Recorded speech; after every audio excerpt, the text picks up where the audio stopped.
They were much bigger than expected. Not their bodies, their humanity. Spring 1945. A group of terrified Japanese women surrenders to Black American soldiers on Okinawa. Both sides have been fed lies, told the other is monstrous, inhuman, dangerous. But when one woman collapses in fear, a young soldier kneels beside her, gentle, calm, everything propaganda said he could never be. The women whisper in shock. The rumors shatter. Then a white officer arrives and punishes the soldiers for showing compassion. The women refuse to leave their protectors. Bullets fly.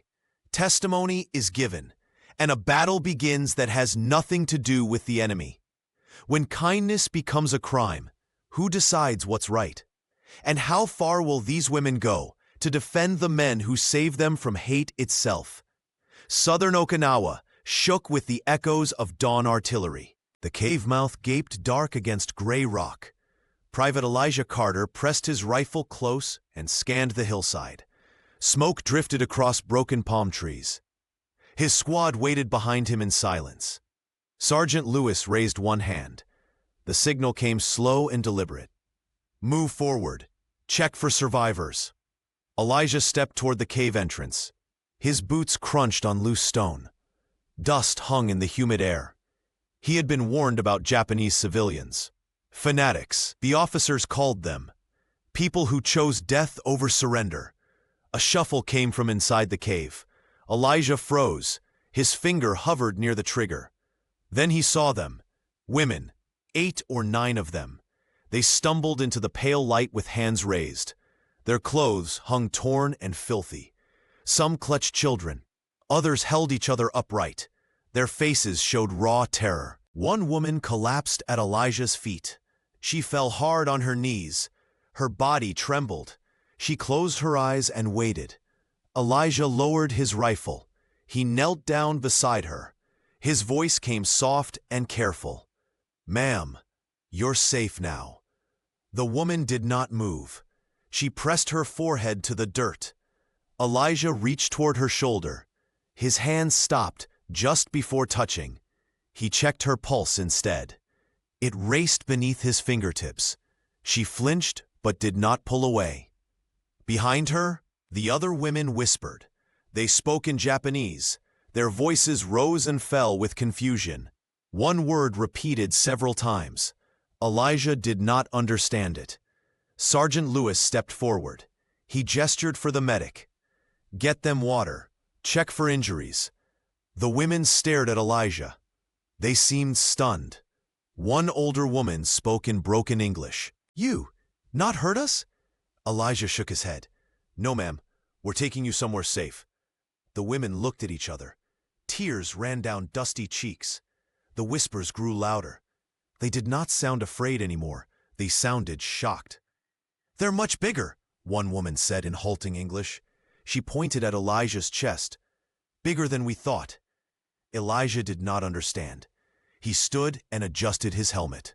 Sergeant Lewis motioned toward the hillside path. "We need to move them to the processing post, half-mile from here."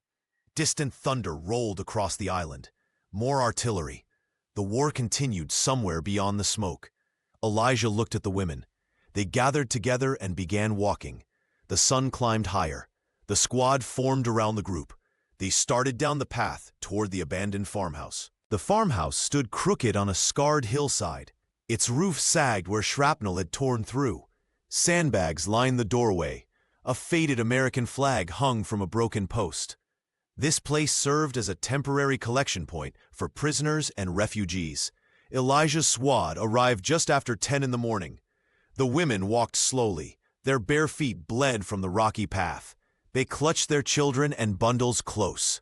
A white lieutenant waited on the porch. His uniform looked crisp and clean. He held a clipboard against his chest. His eyes narrowed when he saw Elijah leading the group. "Private Carter," the lieutenant said. His voice cut sharp through the humid air. Elijah stopped. He saluted. "Sir, delivering 9 civilian women from Cave Sector 12. The lieutenant stepped down from the porch. He walked past Elijah without acknowledging the salute. He examined the women with cold efficiency. Then he turned back. "You touched one of them." Elijah straightened. "Sir, she collapsed. I checked her pulse." "Did I ask for your medical opinion?" "No, sir." The lieutenant moved closer. He stood inches from Elijah's face. "These are enemy civilians. You do not touch them. You do not speak to them. You escort them and nothing more. Understood?" "Yes, sir." The women watched this exchange. They stood frozen near the farmhouse steps. Their faces showed new fear. Not fear of Elijah, fear for him. 2 army medics emerged from the farmhouse. They carried water canteens and medical bags. One medic nodded toward the women. "Let's get them inside for processing." The lieutenant gestured sharply. "Move them through. Carter's squad can wait outside." One of the Japanese women stepped forward. She was older. Gray streaked her dark hair. She spoke in careful English. "Please, we go with these soldiers." The lieutenant stared at her. "You don't make requests here." The woman bowed. She spoke again in Japanese. The other women gathered behind her. They all bowed together. The lieutenant's jaw tightened. He turned to his assistant. "Get them inside, now." But the women did not move. They remained bowing. Their message came clear without translation. They wanted Elijah's squad to stay with them. The lieutenant's face flushed red. He looked at Elijah. "This is your fault. You got familiar with the enemy." Elijah said nothing. He kept his eyes forward. Guards appeared from inside the farmhouse. The sun climbed higher. Tension hung thick over the ruined yard. The lieutenant checked his watch. His patience wore thin. "All right," he said finally. "Carter's squad can escort them to the barn behind this building, but you stay outside. Clear?" "Yes, sir." The women slowly rose from their bows. They followed Elijah's squad around the farmhouse. The lieutenant watched them disappear. He wrote something on his clipboard. The afternoon sun beat down on the farmhouse yard. Elijah stood near the barn entrance, sweat soaked through his uniform. Inside the barn, the women sat in scattered groups. Some slept, others whispered softly. Children played in the dusty corners. Sergeant Lewis leaned against a post. He cleaned his rifle with slow, practiced movements. "That lieutenant's got it in for us." Elijah nodded. He watched the farmhouse door.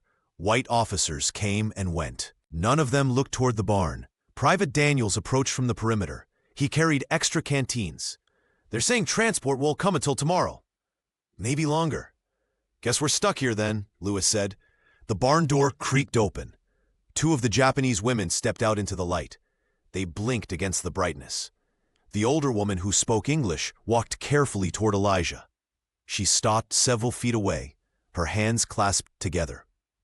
"Thank you," she said. Her voice barely rose above a whisper. Elijah shifted his weight. "Just doing my job, ma'am." The woman shook her head. "No, you are kind. We were told you would not be." Elijah did not know how to respond. He glanced at Lewis. The sergeant kept cleaning his rifle. "What were you told?" Elijah asked. The woman looked down. Her face colored with shame. "Terrible things. Lies. We see now." Before Elijah could reply, boots crunched across the gravel. The white lieutenant appeared around the corner. He carried a radio pack. His expression hardened when he saw the women standing outside. "I said stay in the barn," he snapped. The women bowed quickly. They hurried back inside. The door closed behind them. The lieutenant turned to Elijah. "Orders changed. The women transfer tomorrow at dawn. You'll escort them to the secondary camp 10 miles north." Lewis stood up. "Sir, 10 miles on foot? Some of them are injured." "You'll move at whatever pace keeps you on schedule. Transport's limited. They walk or they don't go." Elijah felt his jaw tighten. He kept his voice level. "Yes, sir." The lieutenant started to leave. Then he stopped. He looked back at Elijah. "I'm watching this detail personally, Carter. One wrong move and you're up for charges. Fraternizing with enemy civilians is a court-martial offense." "Understood, sir." The lieutenant walked away. His boots kicked up small dust clouds. Elijah watched until he disappeared into the farmhouse. Lewis spat into the dirt. "Man's looking for any excuse." "I know," Elijah said. Inside the barn, someone began to sing. The voice was soft and mournful. Other voices joined in. The melody drifted through cracks in the wooden walls. It sounded ancient and sad. The sun dropped lower. Shadows stretched across the yard. Guards changed shifts. The men settled in for the night. Elijah sat down with his back against the barn wall. He closed his eyes and listened to the singing. Tomorrow would bring trouble. He could feel it coming. Night wrapped around the farmhouse. Stars appeared overhead. The air cooled, but remained thick with humidity. Elijah sat on watch near the barn entrance. His rifle rested across his knees. Insects hummed in the darkness. Inside the barn, most of the women slept. A few stayed awake. Their whispers carried through the wooden slats. A child cried softly. Someone hushed the sound with gentle words. Private Daniels limped over from the perimeter. Blood seeped through a bandage on his leg. The wound came from a piece of shrapnel 2 days earlier. It refused to heal properly. "Leg's getting worse," Daniels said. He sat down heavily beside Elijah. "You need a medic. The white medics won't look at us. You know that." Elijah did know. The segregated units received medical care last, sometimes not at all. He had seen men lose fingers to infection, simple wounds that could have been treated early. The barn door opened. Light from a small lantern spilled out. A young Japanese woman stepped into the doorway. She looked around carefully. Then she approached Elijah and Daniels. She moved with quiet purpose. She pointed at Daniel's leg. Then she pointed at herself and made a gesture Elijah recognized. "Medical training. You're a nurse?" Elijah asked. The woman nodded. "Aiko," she said. She pointed at her chest. Then she pointed at the wound again. Daniels looked at Elijah. "I don't know, man. She's a prisoner." "She's trying to help," Elijah said. Aiko knelt down beside Daniels. She examined the bandage without touching it.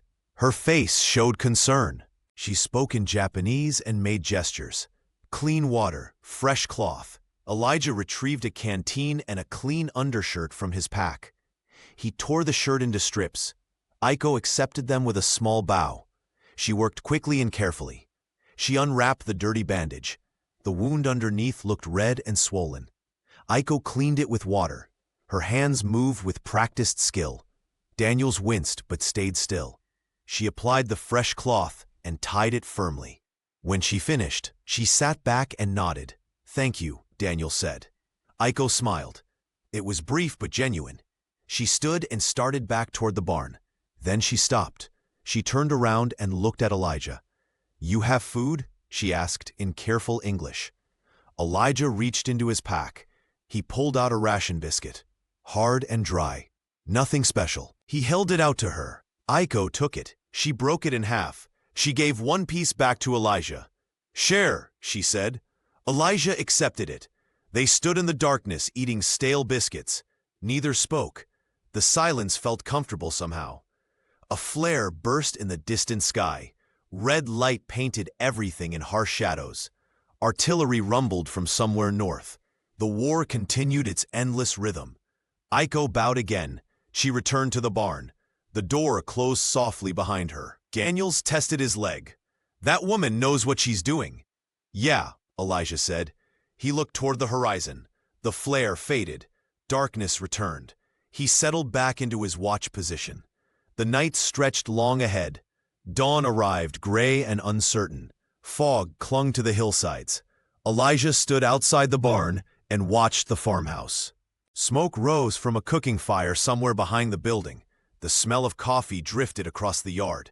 Sergeant Lewis emerged from the guard post. He looked tired. Supply jeep just arrived. 2 MPs with transfer orders. Elijah felt his stomach tighten. "What time we moving out?" "Noon. Maybe earlier if the lieutenant gets impatient."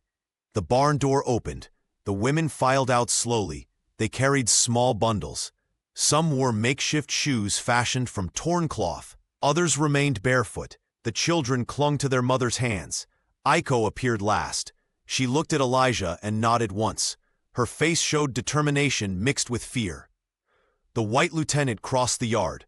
Behind him walked two military police officers. They wore crisp uniforms and carried clipboards.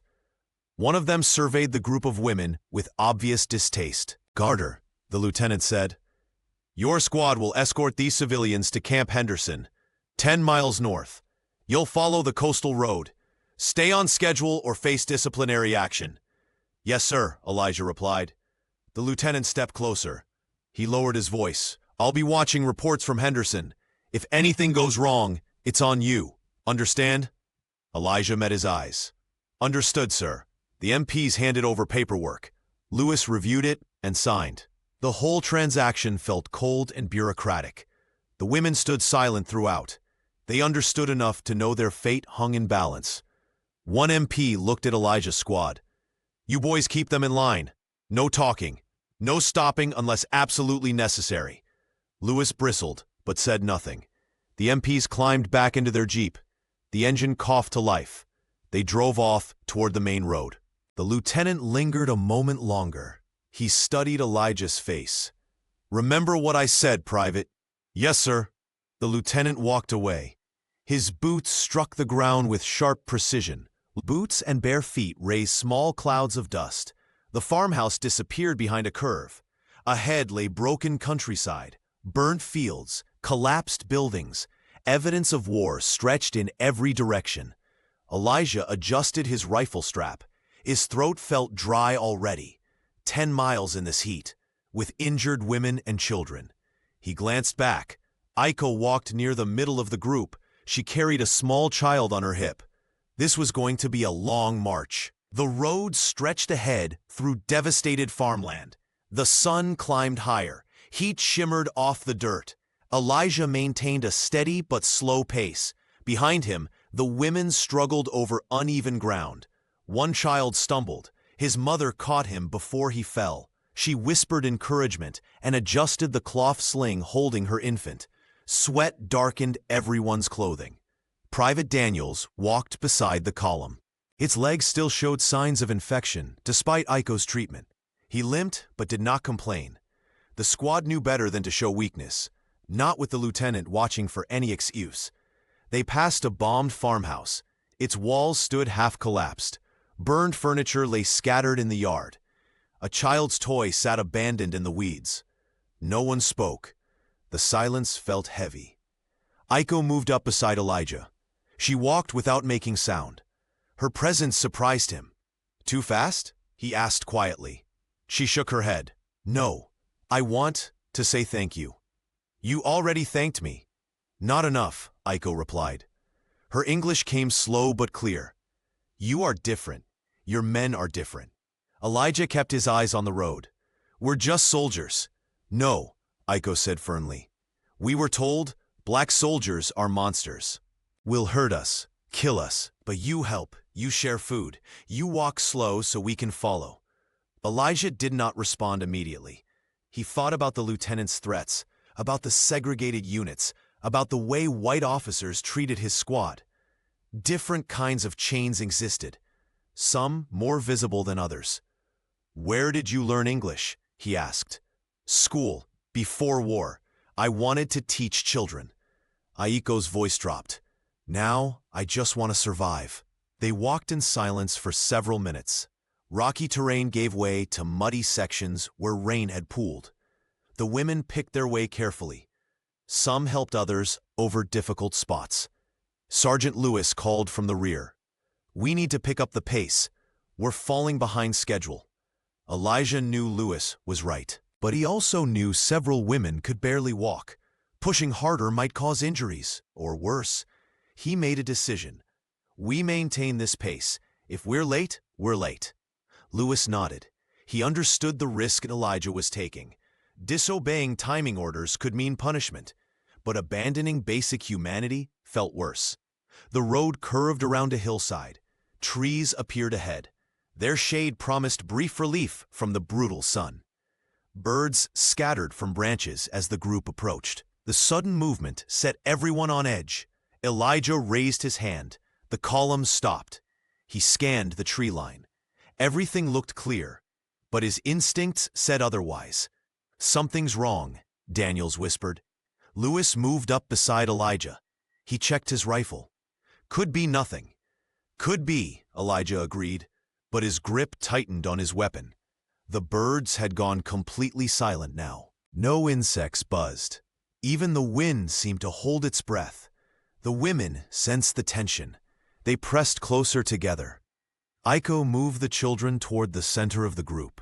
Elijah motioned everyone forward. They entered the shade beneath the trees. Cool air provided momentary comfort. Then they saw it ahead. A narrow ravine. The road passed through a bottleneck. Perfect place for an ambush. The ravine walls rose steep on both sides. Gray rock jutted out at angles. The narrow road forced the column into single file. Elijah felt exposed. Every nerve in his body screamed warning. He signaled the squad to spread out. Lewis took position at the rear. Daniels moved to the left flank. The women bunched together in the middle. Fear showed plainly on their faces now. They moved forward slowly. Boots scraped against stone. Somewhere above, a pebble skittered down the ravine wall. Elijah froze. Then the world exploded into chaos. Gunfire erupted from both sides. Muzzle flashes sparked from hidden positions. Bullets ricocheted off rocks. The sound crashed through the ravine in deafening waves. "Down!" Elijah shouted. He dove toward two women and covered them with his body. Bullets chewed the ground where they had stood seconds earlier. The women screamed. Children cried. Everything became confusion and terror. Lewis returned fire toward the upper rocks. His rifle cracked in controlled bursts. Japanese holdouts, at least 3 shooters. Elijah rolled behind a boulder. He pulled the 2 women with him. Their faces showed pure shock. He positioned himself between them and the incoming fire. Daniels engaged targets on the left side. His shots echoed through the ravine. Brass casings clinked on stone. Blood ran down his injured leg, but he did not stop. Iko appeared through the smoke and dust. She dragged a wounded soldier toward cover. The man clutched his shoulder. Blood seeped between his fingers. Iko pressed her hands against the wound. She spoke urgently in Japanese. Then she switched to English. "Help me." Elijah provided covering fire while she worked. Bullets sparked off nearby rocks. The air filled with the smell of gunpowder and fear. Lewis threw a grenade toward one shooter's position. The explosion shook the ravine. Dirt and stone rained down. One enemy gun went silent. The firefight lasted 3 minutes. It felt like hours. Then sudden quiet. Smoke drifted through the ravine. Ringing filled Elijah's ears. He checked the women beside him, both unhurt, terrified but alive. He surveyed the scene. 3 enemy soldiers lay dead on the rocks above. His squad reported no casualties. 1 man wounded but stable. The Japanese women huddled together in tight groups. Several prayed, others simply stared. Iko continued treating the wounded soldier. Her hands moved with steady precision. Blood covered her sleeves, but she worked without hesitation. Elijah moved through the group, checking for injuries. One elderly woman had scraped her arm badly. A child had cut his foot. Minor wounds. They had been incredibly lucky. Lewis approached. His face was grim. "We need to move. More might be in the area." "Can everyone walk?" Elijah asked. The older woman translated his question. One by one, the women stood. They gathered their children and belongings. Their eyes kept returning to Elijah and his squad. Something had shifted. The way they looked at the soldiers had changed completely. The sun dropped toward the horizon. Shadows lengthened across the ravine. Elijah made a decision. "We find shelter. Wait until dark. Move again at dawn." Lewis nodded agreement. They could not risk another ambush in failing light. The group moved carefully to the ravine exit. Behind them, 3 enemy bodies would remain unburied. The war left no time for ceremonies. Only survival mattered now. They found shelter behind a cluster of large boulders. The rocks formed a natural alcove that offered protection from three sides. Dusk settled over the landscape. Purple light painted the sky. Somewhere in the distance, artillery rumbled its familiar. They spoke in hushed tones. Some cried softly, others comforted them. Aiko continued treating the wounded soldier. She had torn strips from her own clothing to make fresh bandages. The man's shoulder wound had stopped bleeding. He lay propped against a rock, pale but conscious. Elijah approached her. "You saved his life." Aiko did not look up from her work. "I am nurse. It is what I do." "Where did you train?" "Tokyo, before war." Her hands tied off the final bandage. "I wanted to help people. Now everyone is enemy. Everyone fights." Elijah sat down nearby. Exhaustion pulled at every muscle. His uniform stuck to his skin with sweat and dust. He pulled off his helmet and wiped his forehead. "We're not all enemies," he said quietly. Aiko finally looked at him. Her eyes held deep sadness. "Your lieutenant thinks we are. He thinks you are too." "What do you mean?" "I see how he talks to you, how he treats your men." Aiko chose her words carefully. "You save us from bullets. But who saves you from your own army?" The question hit harder than Elijah expected. He had no answer. The truth sat too close to the surface. His squad faced danger from both sides. Enemy fire from the front, racism from behind. Sergeant Lewis joined them. He carried ration tins. "We need to eat. Stay alert. Could be a long night." Aiko stood and bowed. She returned to the other women. They surrounded her immediately. Questions came rapid in Japanese. She answered while distributing what little food they had. Lewis sat beside Elijah. He opened a ration tin and ate without enthusiasm. "That lieutenant's going to blame us for the ambush." "I know. Says we were moving too slow. Made us easy targets." Elijah stared into the gathering darkness. Stars appeared one by one. "We did what was right." "Right doesn't matter to men like him," Lewis said. "Only orders matter. Only keeping us in our place." Movement caught Elijah's attention. The white lieutenant appeared at the edge of their position. He must have followed them from the farmhouse. 2 MPs flanked him. All 3 carried rifles at ready positions. The lieutenant's face was red with anger. He marched directly to Elijah. "Private Carter, you are under arrest for negligence and endangering prisoners of war." Elijah stood slowly. "Sir, we were ambushed. We protected the civilians. You were moving too slowly. You exposed them to enemy fire. Your duty was to follow the schedule, not play hero." The women watched this confrontation. They did not understand all the words, but they understood the meaning. Aiko moved forward. She began to speak in broken English. The lieutenant cut her off. "Prisoners do not address officers."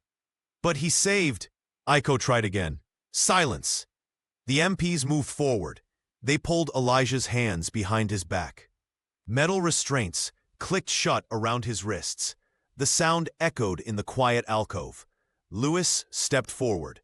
"Sir, this is wrong." "You want to join him, Sergeant?" Lewis clenched his jaw. He stepped back. The lieutenant addressed the entire group.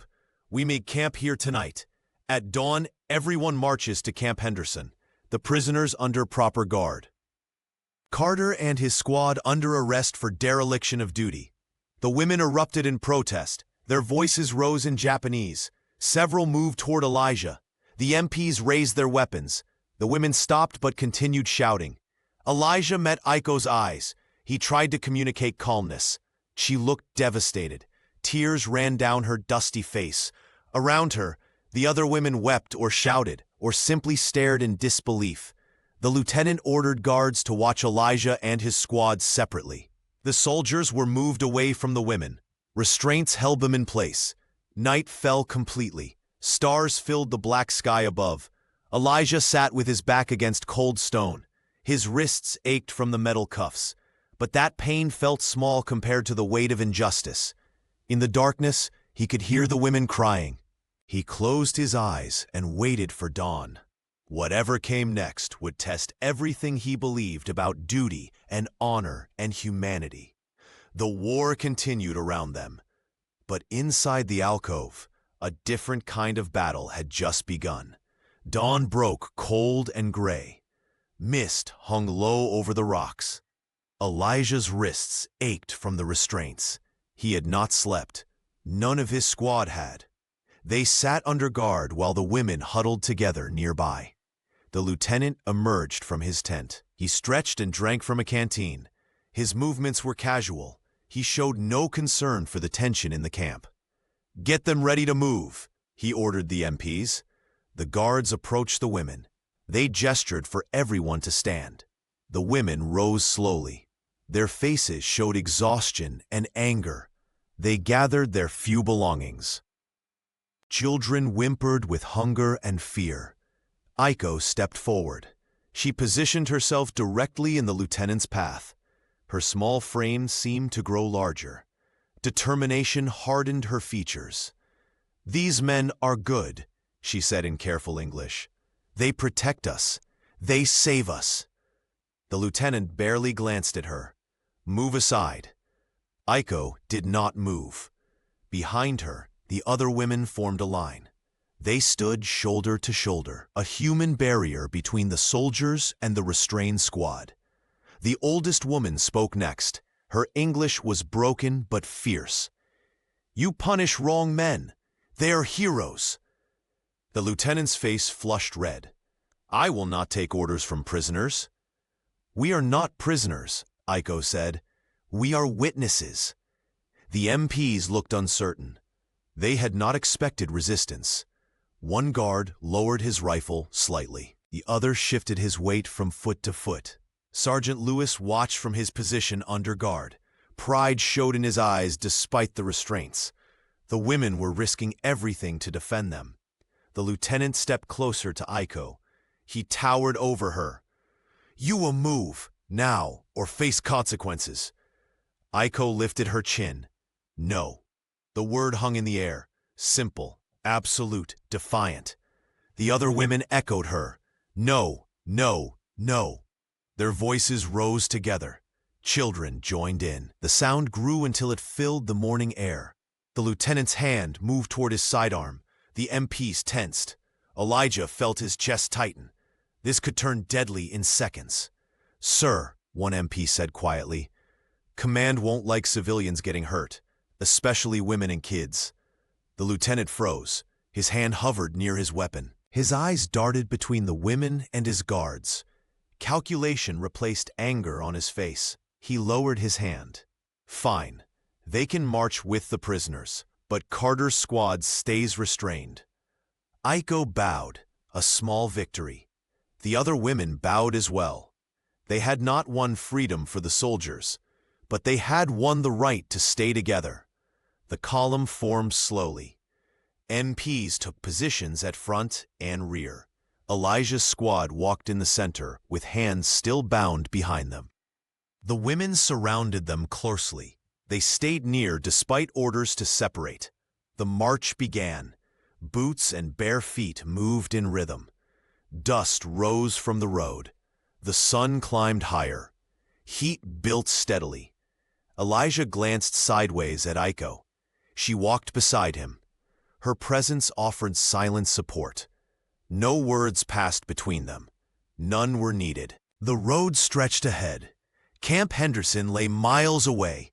Whatever judgment waited there would determine all their fates. The sun reached its peak. Heat pressed down without mercy. The column moved slowly along the dirt road. Elijah's throat felt like sandpaper. His wrists burned where the restraints cut into skin. Sweat soaked through his uniform. The women struggled with their own exhaustion. Several limped badly. The elderly woman who spoke English leaned heavily on a younger companion. Children grew quiet, too tired to cry anymore. Private Daniel stumbled. His injured leg gave out. He fell hard onto the road. An MP shouted at him to get up. Daniels tried but could not rise with his hands bound. Aiko rushed to his side. She helped him stand. The MP moved to push her away. She held firm. "He is hurt," she said. "Let me help." "Keep moving," the MP replied. Aiko ignored him. She steadied Daniels and adjusted his weight. Together they began walking again. The MP watched but did not interfere further. The lieutenant called a halt near a crossroads. A supply convoy approached from the north. 3 trucks and a jeep. They pulled to the side of the road. Engines idled roughly. A sergeant climbed out of the lead truck. He wore faded fatigues. His face showed the wear of long service. He surveyed the column with narrowed eyes. "What's the situation here?" the convoy sergeant asked. The lieutenant stepped forward. "Escorting prisoners to Henderson. Some disciplinary issues with the escort unit." The convoy sergeant looked at Elijah's squad. He saw the restraints. Then he looked at the women clustered protectively around them. His expression shifted to confusion. "Why are your soldiers restrained while civilians walk free?" "That's not your concern," the lieutenant said sharply. The convoy sergeant moved closer. He studied the scene more carefully. The women's faces, the exhausted children, the protective formation they maintained around the black soldiers. "Actually, it is my concern," the convoy sergeant said. "Chain of command requires proper documentation for any troops under arrest. I need to see your orders." The lieutenant's jaw tightened. He pulled papers from his jacket. The convoy sergeant read them slowly, too slowly. His face showed growing skepticism. "These orders authorize prisoner transport. Nothing about arresting your escort unit." "I have field authority too." "You have authority to follow regulations," the convoy sergeant interrupted. "This doesn't look regulation to me." Tension crackled between the two men. The convoy sergeant outranked the lieutenant. His authority carried weight. But challenging another officer's command in the field risked career consequences. The women watched this exchange. They did not understand all the military details, but they recognized an opportunity. The older woman stepped forward. "Please," she said to the convoy sergeant. "These soldiers good. They save us from attack, protect us from bullets. Your lieutenant punished them for kindness." The convoy sergeant looked at her, then at the lieutenant. "Is that true? These prisoners are manipulating the situation." "Are you saying your soldiers didn't protect them during an ambush?" The lieutenant's face flushed darker. The ambush occurred due to their negligence in maintaining proper march tempo. The convoy sergeant shook his head. He handed back the papers. "This situation needs review by higher command, not field punishment. I will file my report when we reach Henderson. You do that." The convoy sergeant returned to his jeep. Before climbing in, he looked back at Elijah. Their eyes met briefly. Something passed between them. Recognition, respect, solidarity across ranks. The convoy pulled away. Dust clouds rose in its wake. The lieutenant stood rigid with anger. He turned on his heel and marched to the front of the column. "Move out," he ordered. The march resumed. But something had changed. Witnesses existed now. People who questioned the lieutenant's actions. Seeds of doubt had been planted. Aiko moved beside Elijah again. She reached into her clothing and pulled out a small cloth bundle. Inside was a rice ball, precious food saved from yesterday. She held it toward Elijah's mouth. He shook his head. "You need that." "Share," she said, the same word she used with the biscuit. She broke the rice ball in half, ate one piece, offered the other. Elijah accepted it. The rice tasted plain but wonderful. He chewed slowly. Energy returned to his body in small measures. Other women began sharing their meager rations with the restrained soldiers. They did it quietly, defying the lieutenant's unspoken rules. 2 soldiers manned the position. Their rifles pointed at the approaching column. The lieutenant raised his hand. The column stopped. He walked forward alone to show papers to the checkpoint guards. Voices carried on the wind, but words remained unclear. Elijah stood with his squad in the center of the formation. The restraints made everything difficult. His shoulders screamed from having his arms pulled back for hours. Daniel swayed on his feet. Lewis kept watch despite his own exhaustion. The women sat on the ground. They took advantage of the break. Several passed around a single canteen. Water disappeared in small sips. Everyone knew it might be the last for hours. Aiko remained standing. She watched the lieutenant's conversation with intensity, her jaw set in determination. She had learned to read the body language of American soldiers. The checkpoint guards were questioning something. One guard pointed toward Elijah's squad. The lieutenant gestured sharply. His voice rose with frustration. The guards did not back down. Papers were examined again. Radio calls were made. Minutes passed. The sun beat down mercilessly. Children whimpered. The elderly woman looked ready to collapse. Still, the checkpoint guards argued with the lieutenant. Finally, the lieutenant returned. His face showed barely controlled rage. He addressed the column without looking at anyone directly. There are inconsistencies in the paperwork. We wait here until they are resolved. Sergeant Lewis spoke up. Sir, the civilians need shade and water. They'll wait like everyone else. A checkpoint guard approached. He carried a large water container. Sir, we have orders to provide for non-combatant civilians. Medical regulations. The lieutenant could not refuse military regulations. He stepped aside. The guard distributed water to the women and children. They drank gratefully. Some bowed in thanks. The guard noticed the restrained soldiers. He frowned but said nothing. He returned to the checkpoint tower. An hour passed. The sun moved across the sky. Still they waited. The lieutenant paced back and forth. His agitation grew with each minute. A jeep appeared on the road from the north. It carried a captain. The vehicle pulled up to the checkpoint. The captain climbed out and spoke with the guards. Then he walked toward the column. The lieutenant saluted sharply. Sir. The captain returned the salute. He looked over the entire scene. His eyes lingered on the restrained soldiers surrounded by protective Japanese women. Lieutenant, explain this formation. Escorting enemy civilians to Camp Henderson, sir. The escort unit is under arrest for dereliction of duty during an ambush. An ambush. The captain's voice remained neutral. Were there casualties among the civilians? No, sir. But the unit failed to maintain proper march discipline, which led to the ambush situation. The captain walked closer to the women. He addressed them in slow, clear English. Did these soldiers harm you in any way? The older woman stood. She bowed to the captain. No, sir. They protect us. They save our lives. During the ambush? Yes, sir. They fight for us, cover us with their bodies. We owe them everything. The captain turned to the lieutenant. It sounds like your soldiers performed their duty admirably under fire. Sir, with respect, the ambush could have been avoided with proper... Lieutenant. The captain's voice cut sharp. I've reviewed reports from the convoy sergeant who passed through here. He expressed concerns about this arrest. Your paperwork shows authorization for prisoner transport only.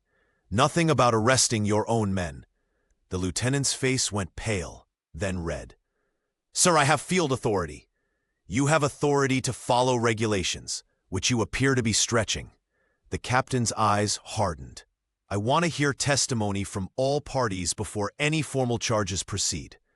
Sir, these civilians are enemy.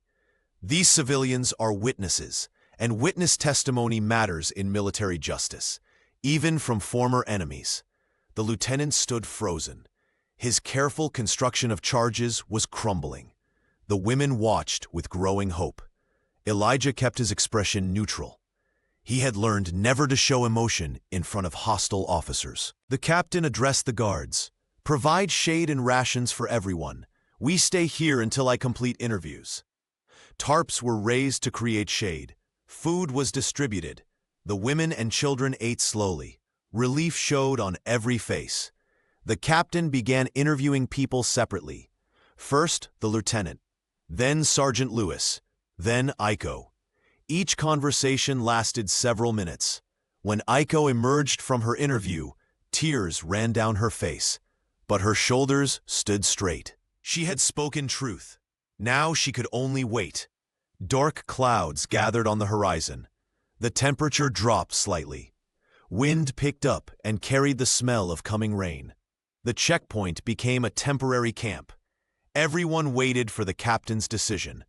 Elijah sat against a sandbag barrier.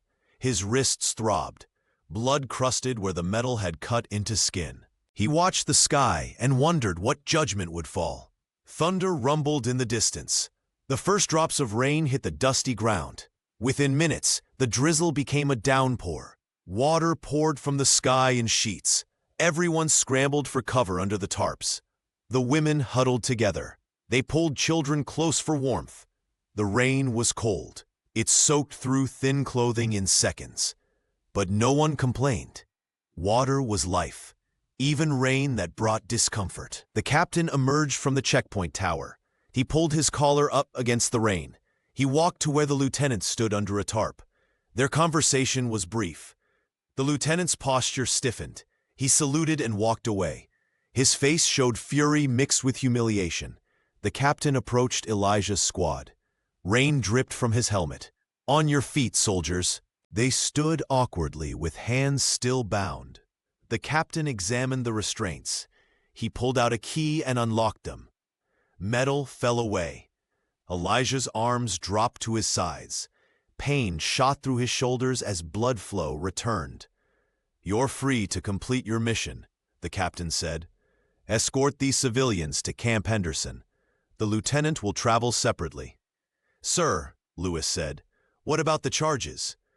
"There are no charges, only questions that needed answers." The captain looked at each soldier individually. "You did your duty under fire. You protected civilians. That's what we ask of soldiers." Elijah rubbed his raw wrists. He did not trust this reversal. Good news rarely lasted. "What happens at Henderson, sir?" "That's for the colonel to decide. But you'll arrive as an escort unit, not as prisoners." The captain turned to go. Then he stopped. "For what it's worth, I believe those women, and I believe you conducted yourselves with honor." He walked back to the checkpoint. Orders were given. The column prepared to move again, despite the rain. The lieutenant appeared briefly. He did not look at Elijah or his squad. He climbed into a jeep with 2 MPs. The vehicle drove off toward Henderson. He would arrive first, would file his reports first. But now, witnesses existed to contradict his story. Aiko approached Elijah.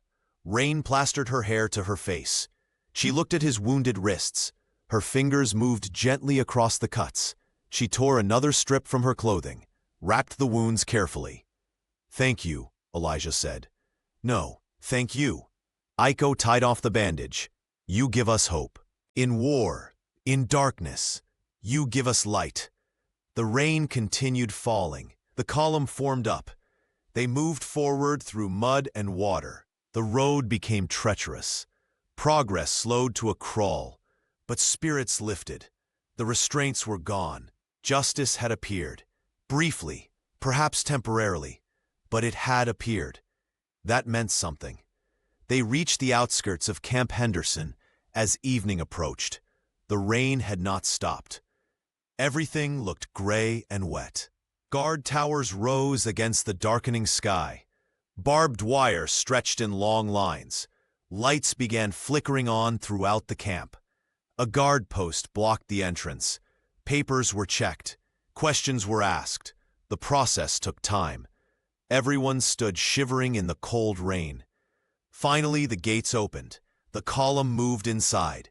The women were directed toward one building, Elijah's squad toward another. They separated reluctantly. Aiko looked back. Her eyes met Elijah's. Rain ran down her face. She raised one hand, a small wave, a gesture of connection that transcended all the barriers between them. Elijah raised his hand in return. Then the women disappeared into the building. Canvas flaps fell shut behind them. The intake area smelled of wet canvas and cigarette smoke. A single bulb hung from the ceiling. Rain drummed on the roof. Elijah and his squad stood at attention before a desk where a clerk processed paperwork. The clerk looked bored. He stamped forms without reading them. "Wait over there. Colonel will see you when he's ready." They moved to a bench along the wall. Water dripped from their uniforms onto the floor. Nobody spoke. Exhaustion had settled deep into bones and muscles. Voices rose from another room, arguing. One voice belonged to the lieutenant. The other voice was older, more authoritative. The words were muffled, but the tone was clear. Anger, accusation, defense. An hour passed, 2. The rain continued. Soldiers came and went through the intake area. Some glanced at Elijah's squad with curiosity, others with contempt. Most did not look at all. Finally, a door opened. A colonel emerged. He was tall and lean. Gray hair showed beneath his cap.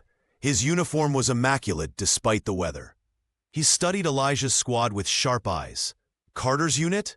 "Yes, sir," Elijah replied. "Come with me." They followed him through narrow hallways. The building was temporary but well organized. Maps covered walls. Radio equipment crackled with static. The war's machinery operated everywhere. The colonel's office was small and spare. A desk, 2 chairs, a filing cabinet. Nothing else. He sat behind the desk, gestured for Elijah to sit. The others stood. "I've heard 3 versions of what happened," the colonel said. "The lieutenant's report, the convoy sergeant's account, and the testimony of 9 Japanese women who refused to stop talking about you." Elijah remained silent. Officers like to hear themselves talk first. "The lieutenant claims you endangered civilians through negligence. The convoy sergeant says something's not right about the charges. The women say you're heroes." The colonel leaned back. "Which is it?" "Sir, we escorted the civilians as ordered. We encountered an ambush. We protected them. We completed the mission. At your own pace instead of following orders." "The pace was dictated by the civilians' physical condition, sir. Some were injured. All were malnourished." The colonel studied Elijah's face. "The lieutenant says you got familiar with the enemy, broke protocol." "We treated them humanely, sir. That's not breaking protocol. That's following Geneva Convention. Geneva Convention applies to soldiers, not civilians." "Then we followed basic human decency, sir." The colonel's mouth twitched, almost a smile. "Almost. That's a dangerous thing to invoke. Decency. It makes regulations complicated." Elijah held the colonel's gaze. "Yes, sir." A knock came at the door. A sergeant entered without waiting. "Sir, the Japanese women are outside. They're requesting to speak on behalf of the escort unit." The colonel sighed. "How many?" "All of them, sir, with their children. They're supposed to be processing in the civilian section." "Yes, sir, but they walked over here. Guards couldn't stop them without causing an incident." The colonel stood. He walked to the window. Outside, through the rain-streaked glass, 9 women stood in formation. Children clung to their skirts. They waited with quiet determination. Aiko stood at the front. Even from this distance, her presence commanded attention. She had crossed enemy lines, survived war, witnessed brutality, and still she stood straight. Still she demanded to be heard. "Bring her in," the colonel said, "the one who speaks English." The sergeant left. Minutes later, Aiko entered. Water dripped from her clothing onto the floor. She bowed deeply to her English was halting but clear. She explained how Elijah covered the women with his body, how the squad fought only to protect, how they showed restraint even under fire. "Your soldier," she said, looking directly at the colonel, "saved us. Not because we are Japanese, not because we are women, but because he is good." The words hung in the small office. Rain continued drumming on the roof. The single bulb swayed slightly in a draft. The colonel leaned forward. "Why are you doing this? These men are your enemy." "We're enemy," Aiko corrected gently. "Now they are just men, good men, in a war that makes everyone evil. They chose to stay good." She stood and bowed again. "That is all I have to say." The sergeant escorted her out. The door closed. The colonel sat in silence. Elijah waited. Lewis and the others waited. The moments stretched. Finally, the colonel spoke.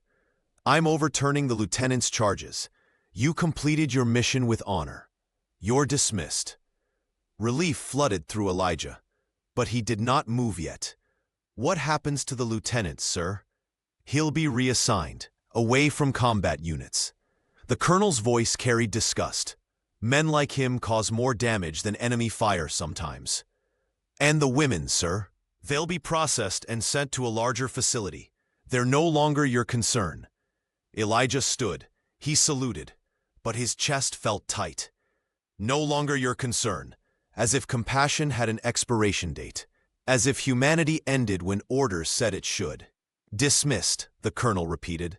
They left the office. The hallway seemed longer now. Victory felt hollow. The charges were dropped, but the women would disappear into the system, and Elijah would probably never see them again. The barracks was dark and cold. Rain leaked through gaps in the roof. Buckets caught the drips.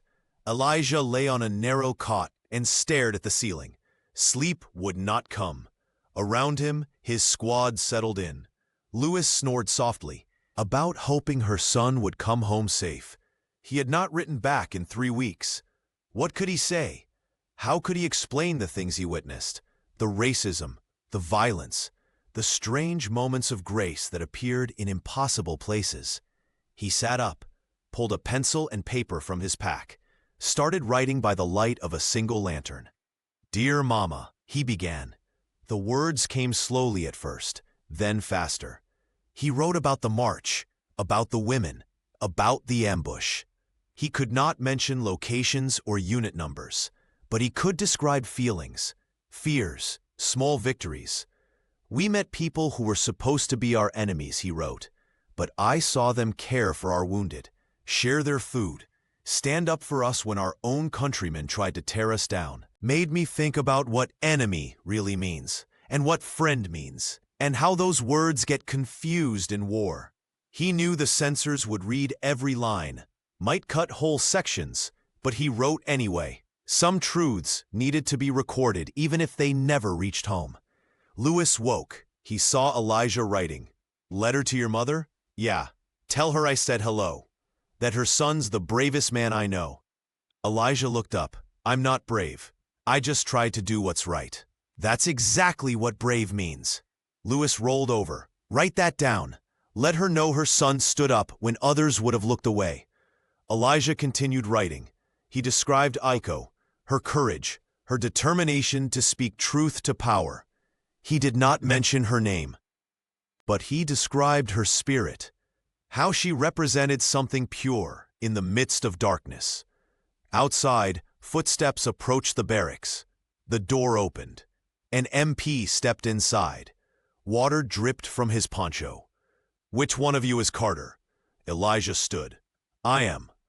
Colonel wants to see you, now." Lewis sat up. "What's this about?" "Don't know.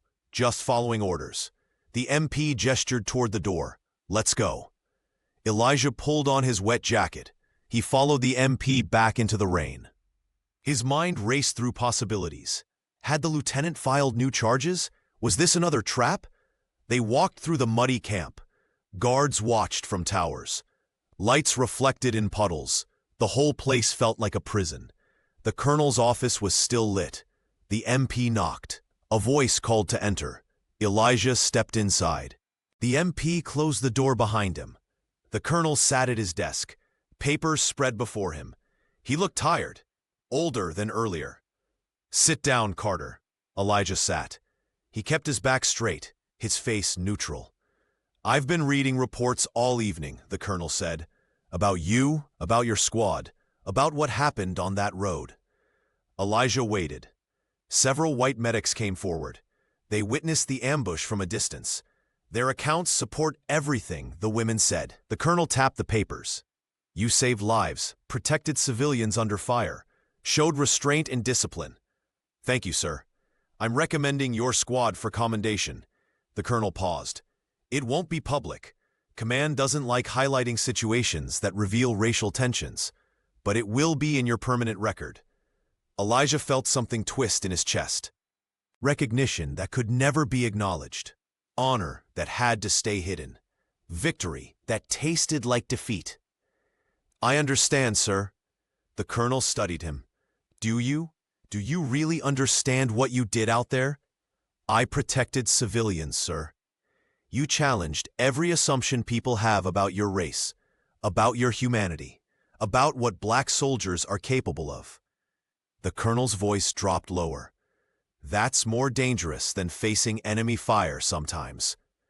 Elijah met his eyes. Maybe that's exactly the battle we need to fight, sir. The colonel nodded slowly. Maybe, but it's a long battle with heavy casualties. He gathered the papers. You're dismissed. Get some rest. Elijah stood. He saluted. He walked back into the rain. The MP escorted him to the barracks. The door closed behind him. He returned to his cot, picked up the unfinished letter, added one more line.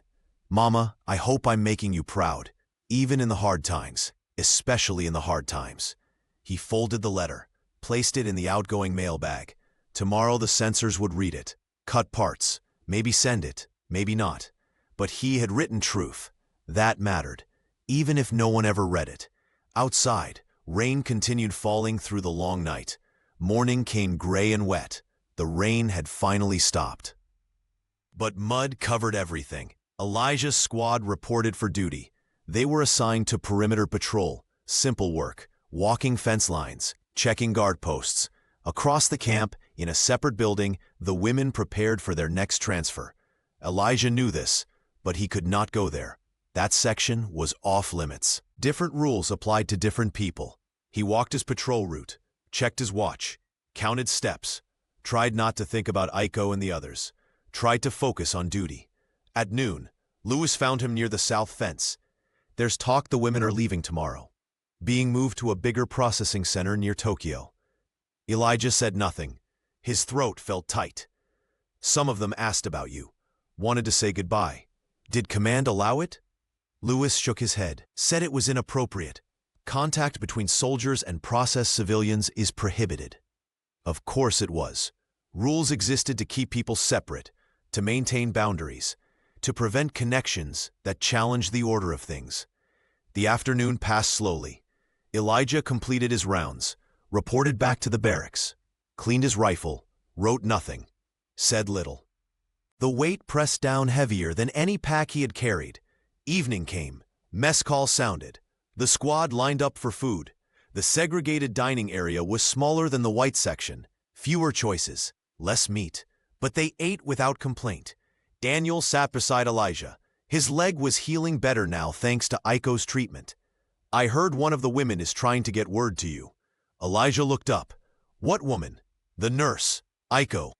She gave something to the army nurse who works the civilian section. Asked hers pass it along. What is it? Don't know yet. The nurse has to wait until after duty hours. Too many officers watching. Hope flickered, small but real. The idea that Iko had found a way to reach across barriers. To send a message through channels that officially did not exist. Night fell. The barracks grew dark. Men settled into their routines. Cards were dealt. Quiet conversations filled the shadows. Elijah lay on his cot and waited. Footsteps approached outside. A knock came at the door. Lewis opened it. A white army nurse stood in the doorway. She looked nervous. I'm looking for Private Carter. Elijah stood. That's me. The nurse glanced behind her, checking if anyone watched. Then she stepped inside quickly. She pulled a small cloth bundle from her pocket. A civilian asked me to give you this. I shouldn't be doing this. It's against protocol. She pressed the bundle into Elijah's hand. But she was so insistent, and after hearing what you did for them, she trailed off. Thank you, Elijah said. The nurse nodded. She left quickly. The door closed. Elijah unwrapped the cloth. Inside was a small charm, the kind Japanese people carried for protection. It was worn and faded, clearly precious. Iko must have carried it through the entire war. A piece of paper was folded beneath it. Elijah unfolded it carefully. The handwriting was shaky but clear. English words written with obvious effort. Thank you for showing us humanity when world showed only hatred. You give hope. We will remember. We will tell others. Your kindness is bigger than any war. Iko. Elijah read the words 3 times. His vision blurred. He wiped his eyes quickly. Lewis pretended not to notice. He held the charm tight in his fist. Such a small thing, but it represented something enormous. Proof that compassion crossed all boundaries. That connection survived even in the worst circumstances. The other women had written messages too, short sentences in broken English, all saying similar things. Thank you. We remember. You are good. Elijah carefully refolded the paper. He placed it with the charm in his breast pocket, close to his heart, where it would stay, through whatever came next. They're moving out tomorrow? He asked Lewis. Yeah, dawn convoy, headed north. Tomorrow, Aiko and the others would disappear into the system, processed, relocated, eventually returned to the ruins of their homes. Their paths would never cross his again, but they had crossed, for a few days in the middle of a war, and that crossing had changed something, had proven something, had mattered. Elijah lay back down. He pressed his hand against his pocket, felt the charm's outline through the fabric. Outside, guards called to each other in the darkness. Somewhere distant, artillery continued its endless rumble. But inside the barracks, surrounded by brothers who understood, Elijah felt a strange kind of peace. They had done what was right. Cost them everything. Cost them nothing. Both were true. He closed his eyes. Tomorrow would bring new orders, new missions. The war would continue. But tonight, he could rest. Tonight, he could hold on to a small piece of hope wrapped in worn cloth. Dawn arrived cold and sharp. Elijah stood at the barracks window. Across the camp, trucks assembled near the civilian processing building. Engines rumbled to life. Exhaust smoke rose white in the frigid air. The women filed out in a single line. They carried small bundles. Children walked close to mothers. The group moved with quiet dignity. No rushing, no chaos, just steady progress. Elijah scanned the line. He found Aiko near the middle. She walked with her head up. Her posture remained strong despite exhaustion. Even at this distance, her spirit shone clear. Guards directed the women toward the trucks. Canvas tarps covered the truck beds. Soldiers helped them climb in. The process was mechanical, efficient, impersonal. Aiko reached the truck. She placed one foot on the step. Then she stopped. She turned and looked across the camp. Her eyes swept the buildings, searching. Elijah stepped closer to the window. Morning light reflected off the glass. He did not know if she could see him, but he raised one hand, pressed it against the cold pane. Aiko's gaze found the barracks. She could not possibly see him clearly, but her hand rose, mirrored his gesture, held there for several heartbeats. Then she climbed into the truck. The canvas fell shut behind her. One by one, the other women loaded up. The tailgates closed. Engines revved higher. The convoy began rolling. Wheels turned through mud and gravel. The trucks moved slowly toward the gate. Guards opened the barrier. The vehicles passed through. The gate closed behind them. Elijah watched until the convoy disappeared beyond the hills. Dust settled slowly. The camp returned to normal activity. The moment ended. Time moved forward. War continued. But something had shifted. Some line had been crossed that could never be uncrossed. Elijah felt it in his chest, in his bones, in the weight of the charm against his heart. Lewis approached. He stood beside Elijah at the window.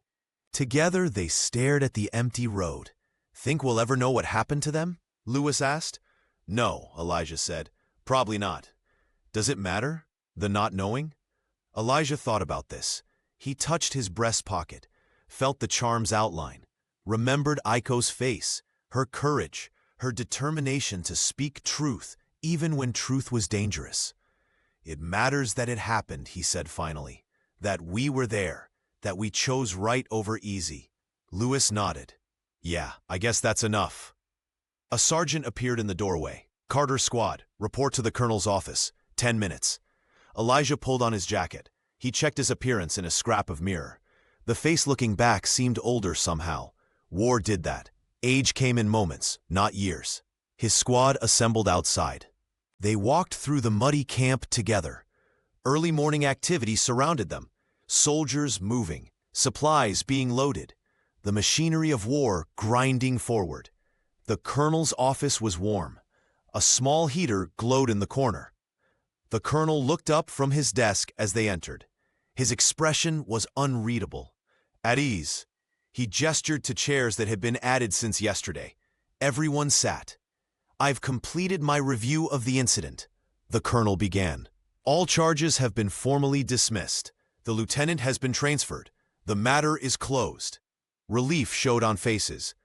But the colonel continued. "However," he paused. The word hung heavy. "Command has decided that continued interaction between black units and Japanese civilians should be minimized. Too many questions, too much attention." Elijah felt his stomach drop. They were being punished anyway, just through different means. "Your squad is being reassigned, effective immediately. You'll join a supply unit moving west, away from civilian processing areas." Lewis spoke up. "Sir, is this because we did our job?" The colonel's face softened slightly. "This is because you did your job too well. You prove things some people don't want proven. That's dangerous, for you more than anyone." He stood and walked to the window, looked out at the camp. "The women left this morning. They wanted me to tell you something." He pulled a piece of paper from his pocket. "The one who speaks English, Aiko, she dictated this message." The colonel read, "Tell the soldiers thank you again.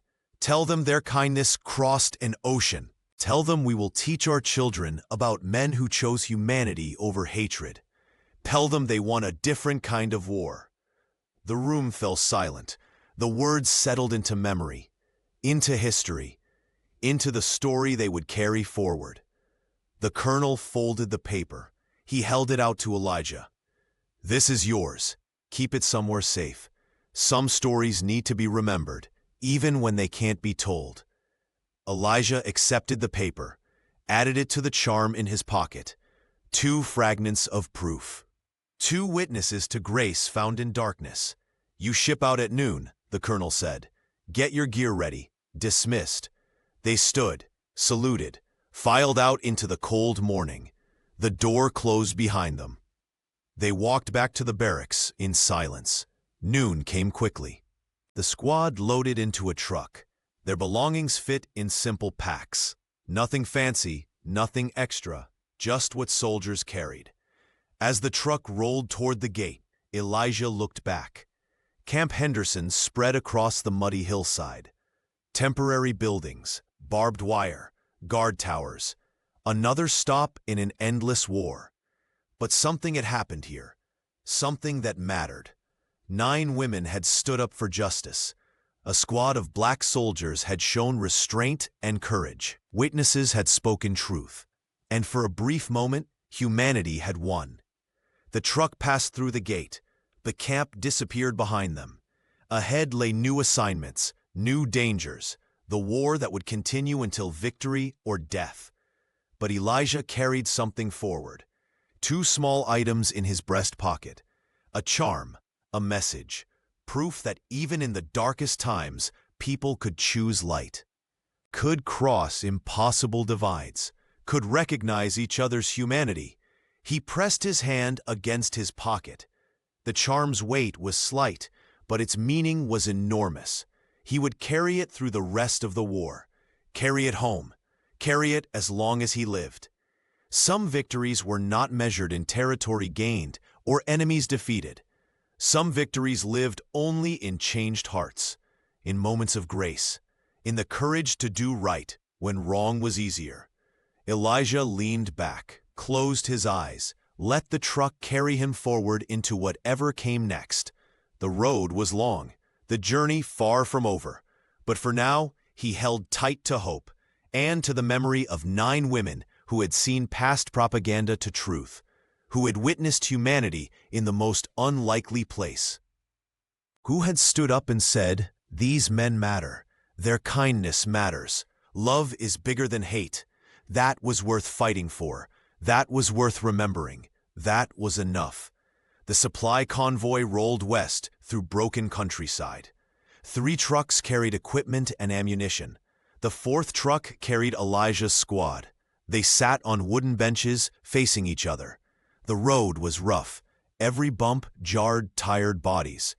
Private Daniels stared at his boots. His leg had finally stopped bleeding through bandages, but his face showed exhaustion that went deeper than physical wounds. The others looked similar. War wore on everyone differently. All the weight showed somewhere. Sergeant Lewis cleaned his rifle for the third time that morning. His hands moved automatically. Muscle memory took over, while his mind wandered elsewhere. He had not spoken since they left Camp Henderson. Elijah touched his breast pocket. The charm and message remained safe. He pulled them out carefully, examined them in the dim light filtering through the canvas tarp. The cloth was worn, but the stitching held strong. "What's it say?" Daniels asked. His voice was quiet. Elijah unfolded the paper, read it aloud again. The words had not changed, but they meant more with each reading. They had become sacred somehow, a testament to something pure. "You think they made it okay?" Daniels asked. "The winnin'? You think they got to where they were going safe?" "I hope so," Elijah replied. He refolded the paper, returned everything to his pocket. The truck slowed, then stopped. Voices called from outside. The canvas flap opened. Bright sunlight flooded in. A sergeant appeared. His face was unfamiliar. "Carter's squad, follow me." They climbed out stiffly. Muscles protested after hours of sitting. The convoy had stopped at a crossroads. Other vehicles were parked nearby. Soldiers milled around, smoking cigarettes and checking maps. A captain stood beside a jeep. He was older. Gray showed in his hair. His uniform carried the marks of long service. He gestured for Elijah's squad to approach. "You're Carter?" the captain asked. "Yes, sir." The captain pulled papers from a folder. He reviewed them slowly. His expression remained neutral. Finally, he looked up. "Your orders have changed. You're not going to the supply unit." Lewis stepped forward. "Sir, what's happening?" "Command reviewed your situation, decided you did exemplary work under difficult circumstances." The captain's voice carried no emotion, just facts. "You're being sent back to your original unit, the 93rd Infantry Division." Relief flooded through Elijah. Back to their unit, back to soldiers who understood them, away from the scrutiny and suspicion. "When do we leave, sir?" "Now. There's a transport heading north in 10 minutes. You'll be on it." The captain handed the papers to Lewis. "Your records will reflect your conduct during the civilian escort mission. No charges, no reprimands, just a job well done." Elijah felt something loosen in his chest. Not complete justice, but closer than he expected. Small victories still counted as victories. "Thank you, sir," he said. The captain nodded. "Don't thank me. Thank those women who refused to stay silent. They made this happen." He turned back to his jeep. "Now move out. War doesn't wait." They gathered their gear quickly. The transport truck sat idling nearby. Other soldiers were already loaded. Elijah's squad climbed in, found spaces on the crowded benches. As the truck pulled away from the crossroads, Elijah looked back. The supply convoy continued west. That had been their assigned path. But testimony from 9 Japanese women had changed everything, had opened a different door. The truck headed north, toward familiar territory, toward brothers in arms who knew what it meant to serve, despite everything stacked against them, toward the continuation of duty. But Elijah carried something new now. Proof that courage came from unexpected places, that humanity could bridge any divide, that witness mattered. The road stretched ahead, smooth and straight for once. The truck picked up speed. Behind them, Camp Henderson faded into memory. Ahead lay whatever tomorrow would bring. The transport reached the 93rd Infantry Division's camp at dusk. Familiar faces greeted them. Soldiers they had trained with, fought beside, men who understood without explanation. The reception was warm. Questions came fast. "Where you been? What happened with that escort mission? We heard there was trouble. Lewis deflected most questions. Just doing our job. Got complicated. Now we're back. The company commander called Elijah to his tent. Captain Williams was a black officer, one of the few who had earned rank despite the system working against him. He gestured for Elijah to sit. I read the reports, Williams said. His voice was careful. Official version says you completed your mission with distinction. Unofficial version says you nearly got court-martialed for showing basic human decency. The unofficial version is more accurate, sir. Williams nodded. That's what I thought. He pulled out a bottle and 2 cups, poured amber liquid into both, pushed one toward Elijah. We're not supposed to have this, but sometimes regulations can go to hell. Elijah accepted the drink. The liquid burned going down, but the warmth that followed felt necessary. His body needed something to mark the end of this chapter. Those women who testified for you, Williams continued, that took remarkable courage, on their part and yours. I didn't do anything special, sir, just treated them like human beings. That's what makes it special. Williams finished his drink, set the cup down firmly. In this war, everyone's been trained to see enemies, not people. You saw people. That's dangerous, but it's also the only thing that keeps us from becoming monsters ourselves.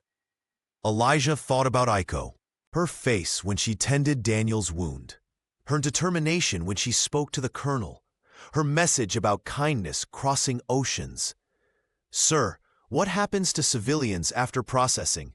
Where do they go? Williams shrugged. Depends. Most get relocated to camps until the war ends. Then they're supposed to go home, if they still have homes. He paused. Why? Just wondering if they made it okay. You'll probably never know. Williams refilled both cups. That's the hardest part of this war. You touch someone's life, change it maybe, then they disappear into the system. You never get closure, never know the end of the story. They sat in silence. Outside, the camp came alive with evening routines. Mess calls sounded. Men lined up for food. The eternal rhythm of military life continued. Get some rest, Williams said finally. Tomorrow we've got patrol duty. Back to the regular grind. Elijah stood. He saluted. Williams returned it with respect. Not the dismissive gesture white officers often gave, but real acknowledgement. Between men who understood what it meant to serve despite everything. Elijah walked back to his assigned tent. His squad had already claimed bunks. They looked more relaxed than they had in days. Being back among their own unit made breathing easier. He lay on his cot, pulled out the charm and message, read Aiko's words again in the dim light. Your kindness is bigger than any war. Lewis rolled over on the next bunk. You think we did the right thing, even though it nearly destroyed us? Yeah, Elijah said. I do. Me too. Lewis closed his eyes. Still hurts, though, knowing we might have done everything perfect and still ended up in chains. But we didn't end up there. We're here, free, still serving. Because those women fought for us. Lewis's voice dropped to a whisper. Never thought I'd be saved by the enemy. They weren't the enemy, Elijah said. That's what we learned. The real enemy is the hate, not the people. Sleep came slowly. Dreams mixed memory with imagination. Elijah saw Aiko standing in endless fields, teaching children about soldiers who chose compassion. Her voice carried across oceans and years. Your kindness is bigger than any war. He woke before dawn. The camp was still quiet. He stepped outside. Stars were fading in the lightening sky. A new day was beginning. Another day of war. Another day of service. Another day of choosing what kind of man he wanted to be. The charm pressed against his chest, a small weight, but it anchored him, reminded him that humanity persisted even in darkness, that connections formed despite barriers, that love was stronger than hate. He stood there until the sun rose. Then he went back inside, prepared for duty, for whatever orders came next, for the long war ahead. But he carried hope now, wrapped in worn cloth, written in broken English, preserved in memory, and that was enough. 3 weeks passed. Patrol duty consumed their days. The squad moved through villages and hillsides, checked for enemy holdouts, secured supply routes. The work was dangerous and repetitive. War ground forward 1 mile at a time. Elijah received a letter from his mother. The censors had cut several lines. But her message came through clearly enough. She was proud. She prayed for him daily. She wanted him home safe. He wrote back carefully, talked about the weather, about his squad mates, about small things that would not alarm censors. He could not mention Iko or the women, could not explain what he had learned. Some truths had to wait until he got home. If he got home. Mail call brought another surprise. A letter addressed to the entire squad. The return address was unfamiliar. An army chaplain stationed in Tokyo. Lewis opened it first. "Dear soldiers of the escort unit," the letter began. "I am writing on behalf of 9 Japanese women currently in a processing facility near Tokyo. They asked me to contact you, to tell you they arrived safely, to tell you they have not forgotten." The squad gathered close. Lewis continued reading. "These women speak often of your kindness, of your protection during the ambush, of your willingness to see them as people rather than enemies. Several have asked to learn more English. They say they want to tell their story properly when the war ends." Elijah felt his throat tighten. They were alive. They were safe. They remembered. "One I will never forget. Aiko." Lewis finished reading. He looked at Elijah. "She remembered your name." Elijah nodded. He could not speak.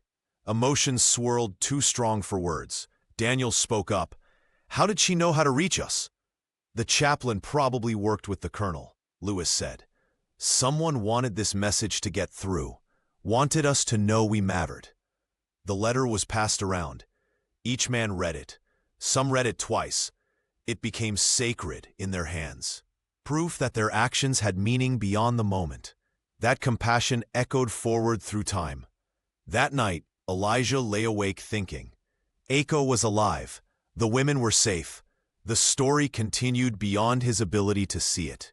That brought comfort and pain. He would never know the full ending. Would never see what became of them after the war. But he knew enough. They had survived. They remembered. They carried the story forward.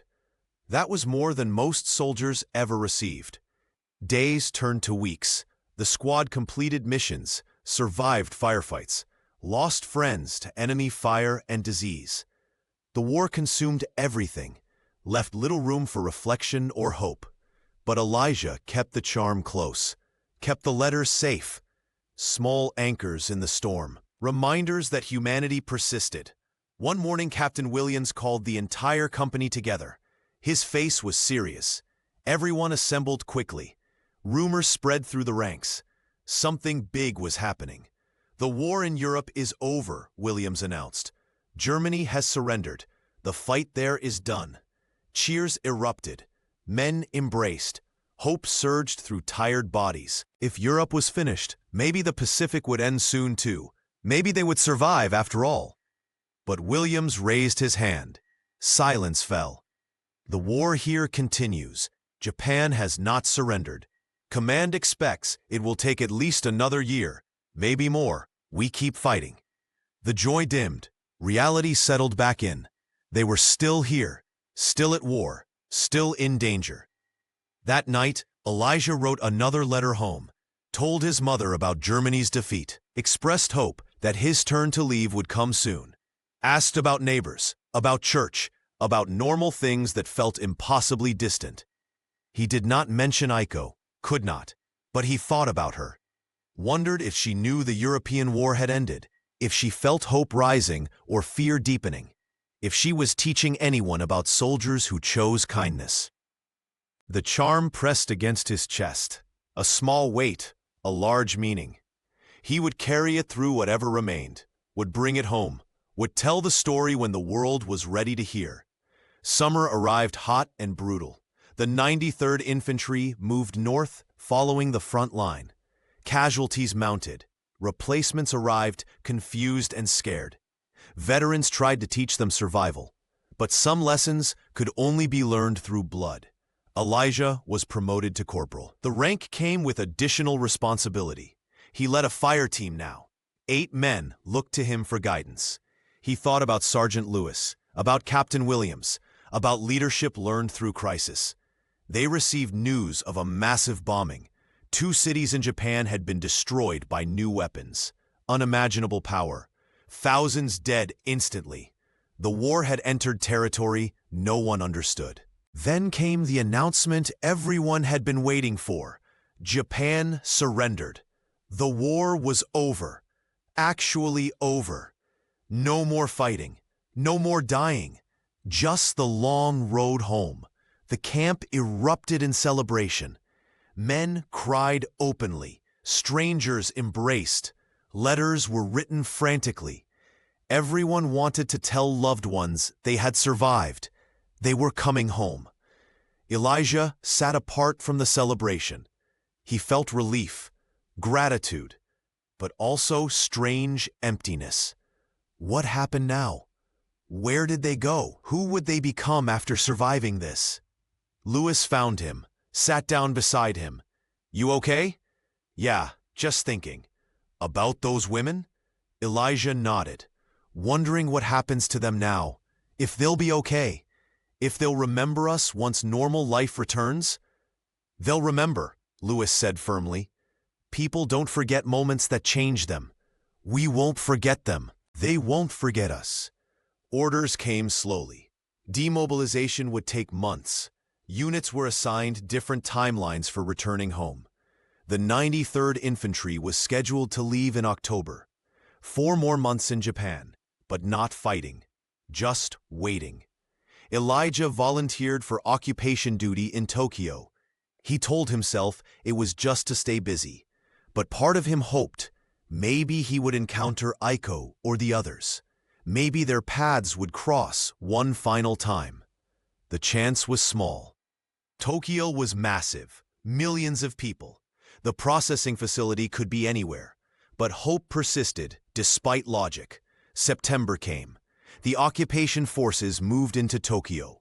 The city was devastated. Bombing had left entire districts in ruins.